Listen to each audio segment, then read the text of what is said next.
नमस्कार, आप देखना शुरू कर चुके हैं आर पार और मैं हूं आपके साथ अंजलि सिंह। कर्मचारी भविष्य निधि यानी ईपीएफ देश के करोड़ों नौकरी पेशा लोगों के लिए रिटायरमेंट बचत का सबसे बड़ा जरिया है। इसलिए पीएफ नियमों में होने वाला हर बदलाव सीधे कर्मचारी की सैलरी, बचत और भविष्य की वित्तीय सुरक्षा को प्रभावित करता है। केंद्र सरकार ने एम्प्लॉइज प्रोविडेंट फंड स्कीम 2026 के तहत कई जरूरी बदलाव किए हैं। इनमें सबसे बड़ी घोषणा यह है कि अब 15,000 रुपए मासिक वेतन सीमा से ऊपर के वेतन पर पीएफ अंशदान अनिवार्य नहीं रहेगा। इसके अलावा क्लेम से लेकर निकासी और डिजिटल सुविधाओं तक कई नियमों को आसान बनाया गया है। नए नियम लागू होने के बाद आपके पीएफ क्लेम का पैसा अब अटकेगा नहीं। अब आइए समझते हैं कि नए नियम क्या हैं, इनका कर्मचारियों और नियोक्ताओं पर क्या असर पड़ेगा और किन बातों का ध्यान आपको रखना जरूरी होगा।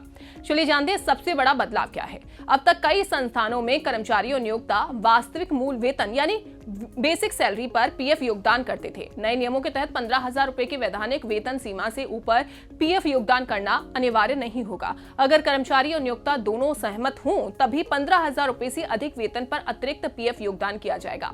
यानी दोनों पक्ष चाहें तो केवल 15,000 रुपए तक की वैधानिक सीमा पर ही पीएफ जमा कर सकते हैं। वहीं भविष्य में आपसी सहमति से अतिरिक्त योगदान को कम या बंद भी किया जा सकता है। हालांकि सरकार ने स्पष्ट कर दिया है कि पीएफ की 12% योगदान दर 15,000 रुपए की अनिवार्य वेतन सीमा और वॉलंटरी प्रोविडेंट फंड यानी वीपीएफ से जुड़े मौजूदा नियमों में कोई बदलाव नहीं किया गया है। अब ये समझिए कि कर्मचारियों पर इसका क्या असर पड़ेगा। इस बदलाव का असर हर कर्मचारी पर समान नहीं होगा। अगर किसी कर्मचारी का पीएफ अभी वास्तविक वेतन पर कट रहा है और भविष्य में वो केवल 15,000 रुपए की वैधानिक सीमा तक योगदान करने का ऑप्शन चुनता है तो उसकी हर महीने हाथ में मिलने वाली सैलरी बढ़ सकती है, क्योंकि पीएफ में जाने वाला पैसा कम हो जाएगा। लेकिन इसका दूसरा पक्ष भी है। पीएफ में कम योगदान का मतलब रिटायरमेंट के समय कम कॉर्पस तैयार होना, साथ ही ब्याज का लाभ भी कम राशि पर मिलेगा। इसलिए अधिक सैलरी पाने वाले कर्मचारियों को तत्काल नकदी और लंबी अवधि की बचत के बीच संतुलन बनाकर निर्णय लेना होगा। अब जानिए कि नियोक्ताओं को इससे क्या फायदा होगा। अगर कंपनी और कर्मचारी दोनों सहमत होते हैं कि पीएफ योगदान केवल 15,000 रुपए की सीमा तक होगा तो नियोक्ता का पीएफ खर्च भी कम हो सकता है। हालांकि ये बदलाव पूरी तरह दोनों पक्षों की सहमति पर आधारित होगा, यानी कंपनी अकेली ये निर्णय नहीं ले सकती। तो क्या अब वीपीएफ पर कोई असर पड़ेगा? नहीं। स्वैच्छिक प्रोविडेंट फंड यानी वीपीएफ के नियम पहले जैसे ही रहेंगे। अगर कोई कर्मचारी अधिक रिटायरमेंट बचत करना चाहता है तो वो पहले की तरह अपनी इच्छा से अतिरिक्त योगदान वीपीएफ के जरिए जारी रख सकता है।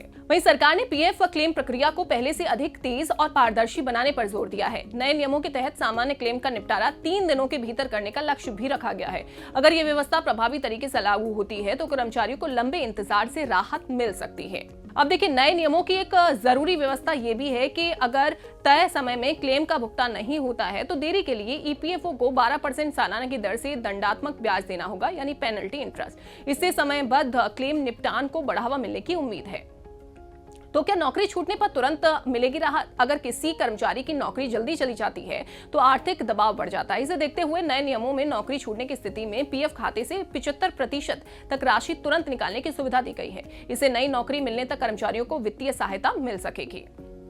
वहीं सरकार ने पीएफ से अग्रिम निकासी को भी अधिक लचीला बनाया है। अब अग्रिम निकासी की श्रेणियां यानी कैटेगरी 13 से बढ़ाकर 16 कर दी गई हैं। इसके अलावा कई मामलों में न्यूनतम सदस्यता अवधि 7 साल से घटाकर केवल 12 महीने कर दी गई है। इसका मतलब है कि कर्मचारी अपेक्षाकृत कम समय में भी जरूरत पड़ने पर पीएफ से अग्रिम राशि निकाल सकेंगे। अब ये समझिए कि किन जरूरतों के लिए पैसा मिलेगा। नए नियमों के तहत आवास खरीदने, घर की मरम्मत, होम लोन चुकाने, बच्चों की शिक्षा, विवाह और अन्य आवश्यक जरूरतों के लिए पीएफ से अग्रिम निकासी के नियमों को पहले से अधिक सरल बनाया गया है। इससे कर्मचारियों को आपातकालीन परिस्थितियों में वित्तीय सहायता प्राप्त करना आसान हो जाएगा। अब नए प्रावधानों के अनुसार 55 साल की आयु पूरी होने पर कर्मचारी पूरे पीएफ बैलेंस की निकासी कर सकेंगे।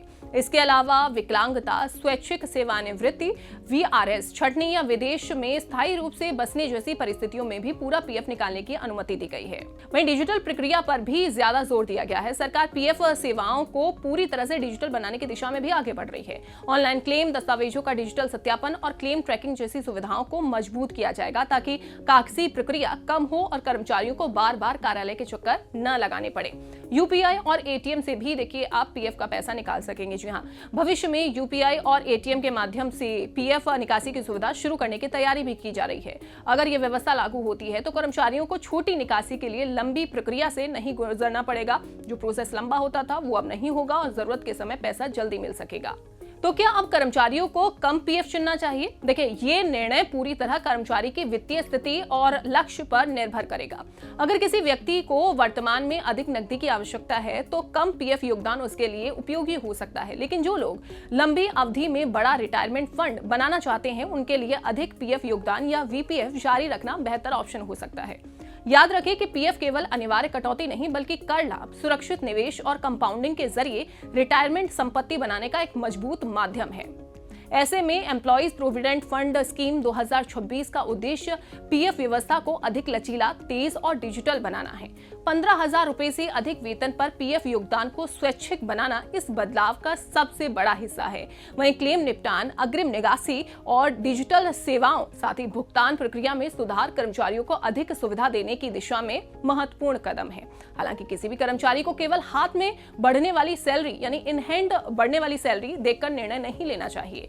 पीएफ में कम योगदान का सीधा असर फ्यूचर की रिटायरमेंट बचत और पेंशन पर पड़ सकता है। इसलिए नया ऑप्शन चुनने से पहले अपनी आय, खर्च, कर योजना और दीर्घकालिक वित्तीय लक्ष्यों का आकलन करना जरूरी है। अगर आपको हमारा ये वीडियो पसंद आया हो तो इसे लाइक करें और चैनल को सब्सक्राइब करें।